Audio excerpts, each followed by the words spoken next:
Welcome to Second Chance Youth Ranch TV. Don't go away. Jerry Cox with Family Council is here, and we're going to cover some powerful legislative issues. We'll be right back.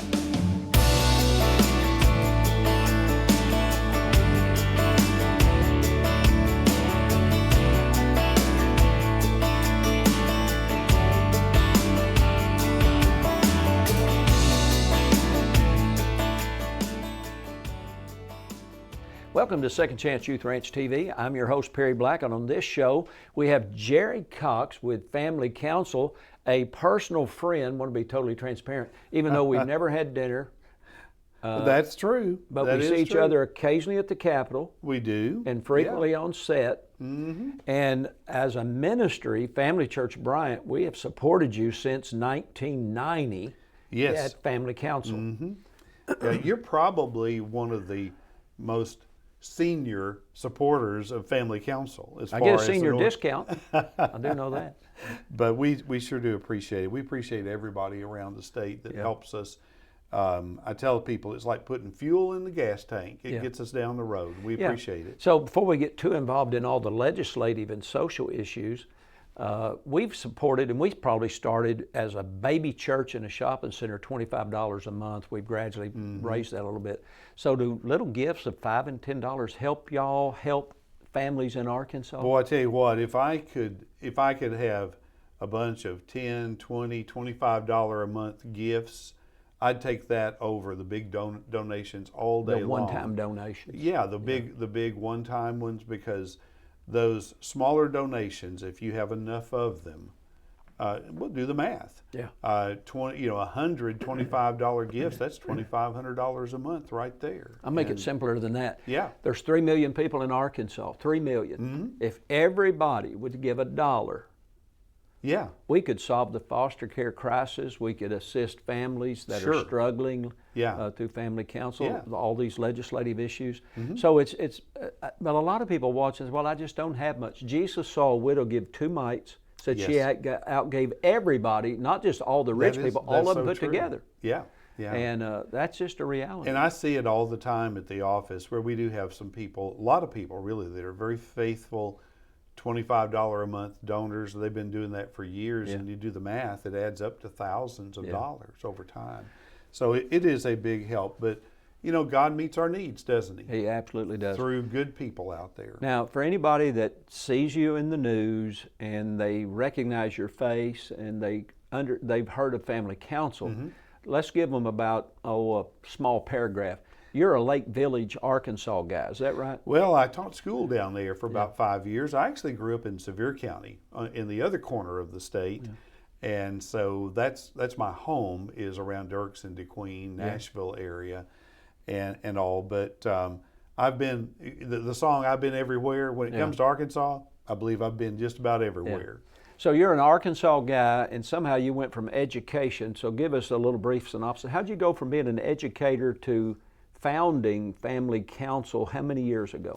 Well, I started Family Council back in 1989, but prior to that, I worked on a pro-life amendment, Amendment 68, which is in the Constitution right now, that prevents public funding of abortions, and it also sets a policy that we will protect unborn children. So I left teaching back in 1985, got involved with the pro-life work, did that until 89, and then I launched Family Council with this little ministry out in Colorado called Focus on the Family. You may have heard of those guys. Dr. Dobson. Yes. James Dobson. You know, very well-known ministry, at least among people our age. And so we've worked with them, and now we work with a group called the Family Policy Alliance. But I tell people, we take the values of Sunday morning church and the Bible, and we carry those into the halls of government. Yeah. We carry them into the halls of government, because there's no dotted line around the Capitol that says Christians not supposed to be here. In Posted, fact, Jesus said go. So we're going, and we have a staff. We go to the Capitol, and I got my list here of good bills that we got passed during the session, and we do that every legislative session. And God has provided us some really good lawmakers to work with, and a very good governor to work with. Yeah, so Y'all started in 1989. We started Family Church Father's Day of 1990. June of 2023, we celebrate 33 years as a church. And we've supported Family Council. Like I said, we started very small, worked our way up a little bit. Just figured Family Church ought to support Family Council. It just made sense to me because families are so important. There's so much legislation right now at the state capitol that's been worked on and has been instituted, passed, made legal now. Tell us some of the big things that are happening right now that families would be interested in. Yeah, I have here my top 10 list, and we don't have time to do them all, but I'll hit some of the high points. For one thing, now that abortion is, for the most part, illegal in Arkansas, we need to find ways to help women and their babies when they are in a crisis pregnancy. Because some people say that we're only interested in stopping abortion. We don't care what happens to the baby afterwards. And that's not true, is it, Jerry? It's absolutely not true. And so this year we worked with the legislature to secure $1 million appropriated for grants that will be awarded to pregnancy help organizations like the crisis pregnancy centers that operate all over the state. There are about 50 of them altogether. And this is a way that we can step up and say, you know what, there's a better way than getting an abortion. Let us help you find that good path forward. And there's nobody doing it better than the guys and gals out here in the pregnancy centers. They are like the Marine Corps. They're on the front lines, the tip of the spear. Many of them just need more resources to fight the fight with. So the state is stepping up. So we're going to put $1 million behind these guys and gals. They're doing a good job. And so those grants will start probably in the summer. And summer of 2023. This coming summer, because they did $1 million last year, and that money's all been spent. I think the grants averaged around $40,000 each. Well, that's real money. You know, to help these centers. Will some of those grants be for is it a sonogram that they put the jelly on the belly and they show you the baby? Yes, and what you do is the center tells the Department of Finance and Administration what they need the money for. And they might say ultrasound machine, staff salaries, diapers, baby formula, whatever it is. They make their list. DFNA looks at the list, says, yep, looks good to us. Here's your money. Go spend it the way you promised. What's the percentage when a young lady or a lady who's contemplating an abortion, when they see the baby on that sonogram? I think the number that decide not to go through with the abortion is well over half. It may be approaching 2/3. I haven't looked at the numbers lately, but it makes a difference when you see the baby. In fact, my wife and I were just in Kansas City last weekend, and we saw an ultrasound of our grandson. Oh, and that's He's 21 weeks old in the womb, just in there having a good old time. And that moves your heart when you see that. And you hear the heartbeat. We're going to take a brief break here in a moment, come back with Jerry, because we've got 9 more things to cover and not near enough time. But we need you to get involved. So stay with us. We'll be right back. A mission field around you is filled with young hearts needing a forever family. And at Second Chance Youth Ranch, our team is committed to providing healthy, stable, loving homes and families to hurting children in the Arkansas foster care system and those up for adoption. Please contact us if you feel the tug at your heart to help foster or adopt, and find out the steps you could take to help fulfill a child's lifelong dream. Maybe you can't foster or adopt, but you could help. The need for thousands of children in the system is staggering. But with the help of faithful partners and business alliances, we are meeting those needs right now. Would you help us make a difference? Every gift, regardless of size, impacts a child's life directly and helps provide for a home in the gap right now. Visit the Second Chance Youth Ranch website at 2CYR.org to read more, watch the stories, and to make a contribution for a hurting child's care. Monthly partners are needed, so please contact us right away. And as you partner with this ministry, you are partnering with the Heavenly Father that has promised to be Father to the fatherless. God bless you for helping Second Chance Youth Ranch. Welcome back to Second Chance Youth Ranch TV. On this show, we have Jerry Cox with Family Council, a good personal friend, professional friend, I might say, And also, the founder of Family Council, been around since 1989. And in the previous segment, we talked about the Crisis Pregnancy Center funding that's available. So there's, if you're in a community with a pregnancy crisis center, there's 50 of them nearly in the state. They can contact Family Council. They can. And because y'all are coordinating all of those centers together. We can point them to the money. Yeah. There's grant money out there available from the state of Arkansas that they need to know about, and we can help them with to that. help the center help the girls and the young ladies that need an opportunity and good information to save a baby's life, and the post-abortion trauma that women experience. Sure. Yeah. Because we've made abortion illegal in Arkansas. Let's all step up and make it irrelevant. That's the Christian community. If we'd do that, we would truly change the world, and the world needs to change, and I'm not waiting for the world to change. A little singing for you. What's the next big thing on that's happened at the state capitol? Well, we have our top 10 list here. We'll probably get through a couple more, but one is Arkansas now has what I'm told is the best religious freedom law in the nation. Not just a good law, but the best in the country. Don't we have religious freedom in America? Well, for goodness sakes? we want to keep it that way, don't we? Yeah. And I think we all know that there are times when people are forced to bake a cake, or a coach can't pray after a ball game. Yeah. Or if you're up in Canada, they start meddling in what preachers preach on. Or arrest you. Yeah. And so what we were able to do was to upgrade our religious freedom protection law here in the state of Arkansas by adding clear definitions and just making it more clear to judges when they make rulings, when people are saying my religious freedom is being infringed upon, to give the judges more guidance in ruling in favor of religious freedom. And so it would take a little while to get into the depths of that, but when we were talking earlier, I said this good law is like an airbag in your car. You won't know it's there until you need it.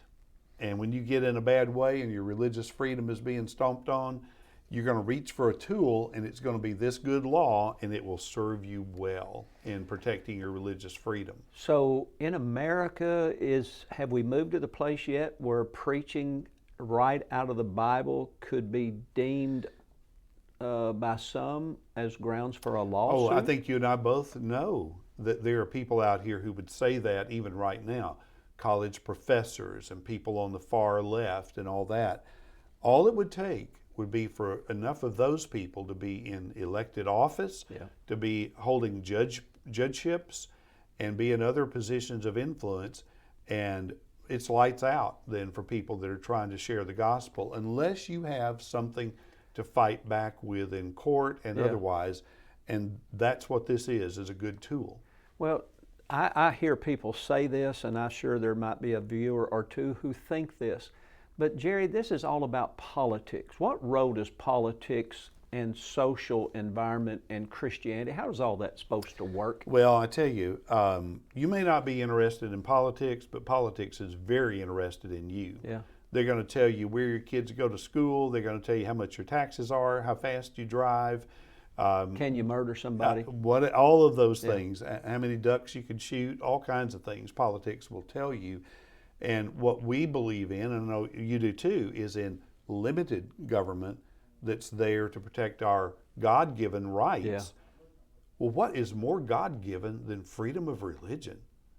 When you come right down to it, if you don't have freedom to act on your sincerely held beliefs, what you believe down in your gut, in your heart, then do you really have freedom? I don't think you do.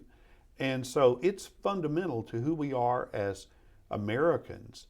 That's what the country was founded upon, was the freedom of religion, and to live your life without a king or a government telling you who you got to worship, how you got to worship, when you have to worship, all of those things. And that's what we're trying to hold on to. So our freedoms don't really come from the Constitution. They come from whom? God. Wow. And that's actually in the Constitution, right? It is. The Bill of Rights? Yeah, and the Declaration of Independence. And all of the founders knew that. They recognized it. Many of us have lost sight of that, and that the government is there to protect our God-given rights and to administer justice. So the Freedom Protection Act is to protect those who believe something about divinity. And it protects every religion equally. Yeah. And I'm totally good with that because I live in a country where everybody has freedom of religion. You even have the right to be wrong. Yeah, and I've been there. We all have. And what's the next? Well, the next one on here is libraries. Uh-oh. We were talking earlier about if you were to walk into your public library and just start looking at what's on the shelves. Or online. You would find things that I think would be shocking Jerry, as far as the graphic nature. Why does that matter to us? Where does the funding come for a public library? Where does that come from? Well, the word public should tell you. There you go. It comes right out of your tax dollars. Yeah. You're paying for every book on the shelf, for the heat and air, the building, all of that's paid for with public dollars. And I think we've all if you're paying attention, you've heard the stories about libraries having very graphic sexual information there, pictures, other kinds of material in there that's not appropriate for kids, especially. For children. Yeah. Now, my mother-in-law said one time, if it's bad for a kid, it's probably bad for a grown-up. Well, your mother-in-law's smart. And I agreed with her. Garbage in, garbage out. Yeah. That's the way it works. And so, but I think one of the areas we need to focus on is what are children being exposed to when they go to the public library. I used to think the library was about as safe a place as there was. Mm-hmm. The people running it were like your grandma. Sure. They just told you not to chew gum and to be quiet, and that was pretty much it. But they wouldn't dare promote anything that would be risque or obscene or pornographic or graphic sex stuff or whatever. But we're finding that libraries are doing that. So here's what we found. Arkansas law was written years ago when we were trying to address obscenity. And guess what? Librarians were exempted from the obscenity law, where they could not be charged with promoting obscenity. Because people said, well, maybe there's a medical book in there with some pictures in it, maybe there's this and that. And so they were exempted. So the librarians have had this path now where they haven't had to be concerned about the graphic nature of what they were handing kids when they were checking out books and looking at things, because they said, I'm exempt from the obscenity law. So the legislature this session said, you know what, librarians, you're going to be treated like all the rest of us. Wow. If you or I or anyone else provide obscene material to a kid, or anybody else really, you can be charged with a crime. And that's the way the law is now. And so that serves notice to these librarians who have been kind of thumbing their nose at everybody and saying, I'll have whatever I want in my library and there's nothing you can do about it. Well, the legislature did something. So the legislature said it's not your library, it's the public library. That's correct. And if it's a crime for one guy to give obscenity to a kid, it's a crime for a librarian to do it too. That's powerful. There is so much happening, and that's why we have Jerry with Family Council on the show. So we're going to take a break. We'll be right back after this video. My name is Lamari, and I'm 15. In the 8th grade, and my favorite subject is science. I like to play football and swim. I am a good child, and I'm helpful, kind, and care about other people. I love all the families that are out there looking for a kid. What kind of family would you want to adopt you? A caring mom, caring dad. I just want somebody to love me instead of giving me away, like my mom did.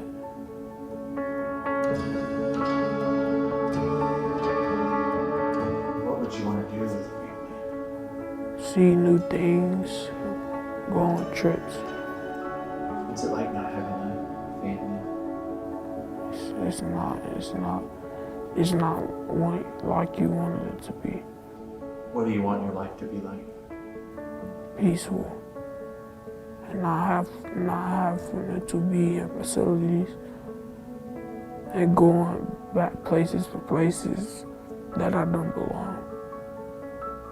Just know that I can always be kind and care about others.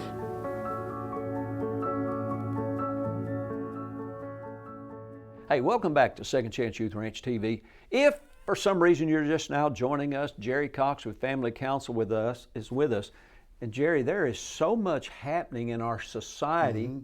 And I think, as a Arkansan myself, I haven't lived here all my life because I'm still living, but there are people, good, fine, wonderful, moral citizens, Christian folks, that don't believe any of this is happening in Arkansas.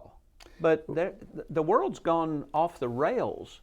Well, and that's so true. Many of us have just kind of been living our lives, and we don't realize how quickly the world around us is changing. Yeah. Especially like the online world with the internet and all that. If people don't spend a lot of time messing around on there, you don't realize the power that's there to influence people, maybe for good, but a lot of times for evil. Yeah. And during the legislative session, I'd never really thought about this, but hats off to our good friends down in Louisiana. They had a good idea. Yeah.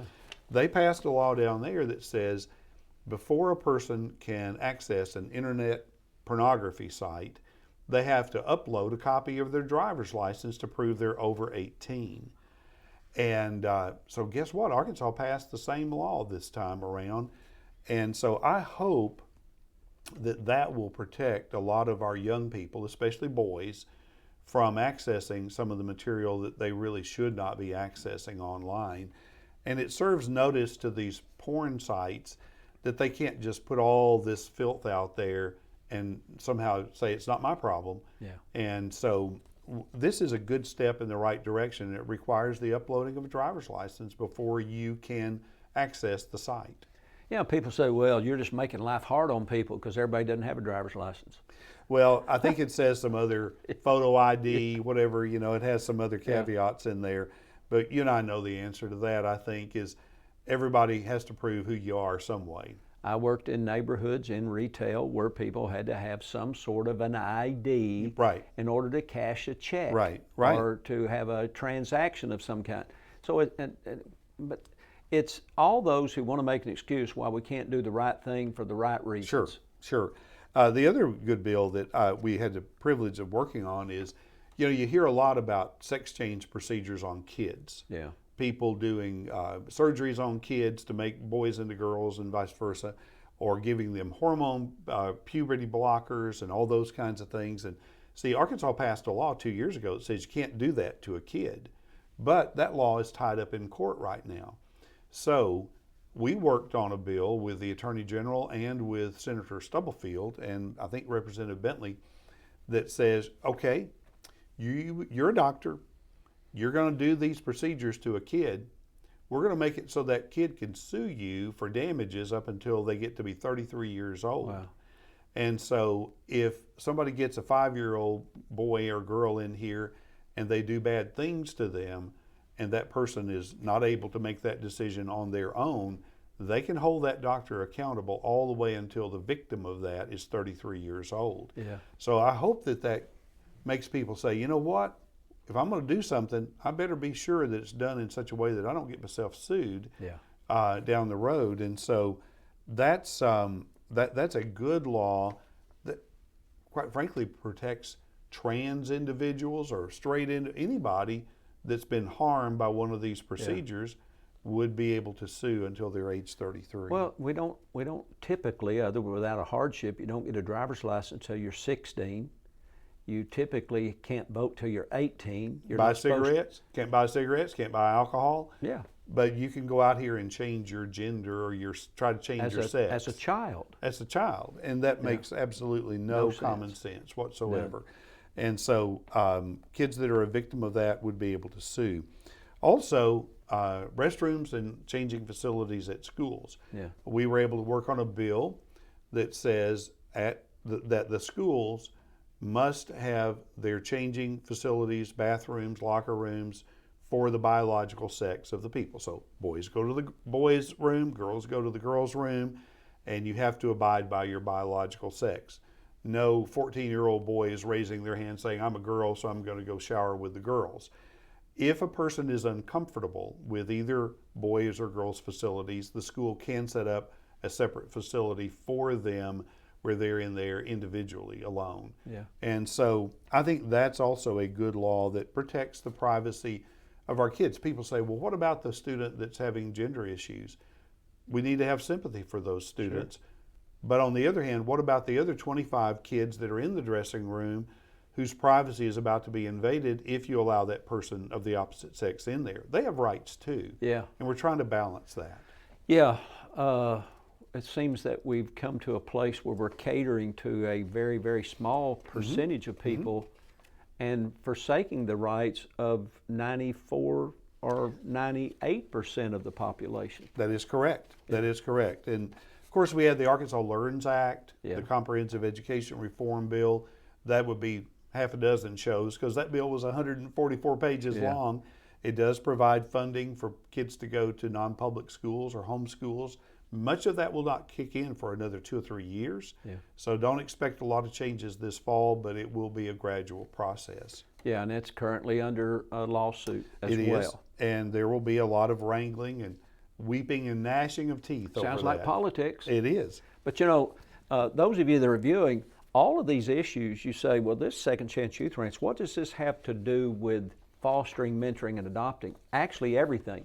Because everything we've talked about on this show, and we didn't cover the top 10, that all impacts the family. It does. And the family is disintegrating. It's under attack. It has been for decades. And that, when the family's under attack, that impacts fostering. Sure. Because more kids enter the system. Think about how stable the world would be if every child was able to grow up in a stable home with a mom and a dad. Yeah. How much more, and I realize not everybody gets to do that, Yeah. but I sure wish everybody could. I wonder whose idea was it to have a mom and a dad. Let me see.